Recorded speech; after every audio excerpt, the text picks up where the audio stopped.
15 જૂન 2026ના રોજ શિનોર પોલીસ સ્ટેશનની અંદર એક અપહરણની ઘટના બાબતે પોલીસે જાણ થઈ હતી. રાત્રે 12 થી 3 વાગ્યાની વચ્ચે એક 4.5 વર્ષની બાળકીનું પોતાના ઘરથી અપહરણ થયું એવી માહિતી પોલીસે મળી હતી. તો આ કેસની ગંભીરતાને જોઈને તાત્કાલિક પોલીસ દ્વારા કેસની અંદર તપાસ શરૂ કરવામાં આવી હતી. તપાસ દરમિયાન 10 થી વધારે ટીમ્સ બનાવવામાં આવી હતી. આખા એરિયાની અંદર પોલીસની LCB, SOG, local police senior અધિકારીઓ દ્વારા અને એ સાથે ગામજનોના 50 થી વધારે લોકો સાથે કોમ્બિંગ કરવામાં આવ્યું હતું અને 25 જેટલા કિલોમીટરના એરિયાની કોમ્બિંગ કર્યા પછી પણ પોલીસે દીકરી બાબતની કોઈ માહિતી ના મળતા આ એક ગંભીર પ્રકારનું કેસ હોય એવી રીતેની શંકા પોલીસે ગઈ હતી.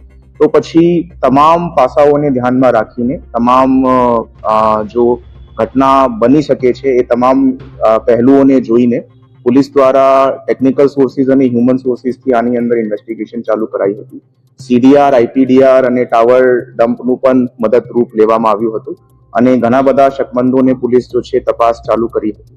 એ પછી પોલીસે થોડા ઘણા બધા ક્લૂઝ મળતા એક અક્યુઝડ અજય લક્ષ્મણ રાઠોડિયા જો કે વિક્ટિમના ઘરને સામેવાલે ઘરની અંદર જ રહે છે, એ જ પલિયાનો રહેવાસી છે, તેના ઉપર શક ગયો અને વિક્ટિમ દ્વારા આ પોલીસે કન્ફેસ કરવામાં આવ્યું છે કે ભાઈ એમના દ્વારા આ દીકરીનું મર્ડર કરવામાં આવ્યું છે અને ગઈકાલે મર્ડરની ડેડ બોડી કેનાલની અંદર કઈ જગ્યા એમના દ્વારા ફેંકવામાં આવી છે તે જગ્યા બતાવતા વિગતવારનું પંચનામું કરીને પોલીસને દીકરીની જો ડેડ બોડી છે તેને રિકવર કર્યું છે.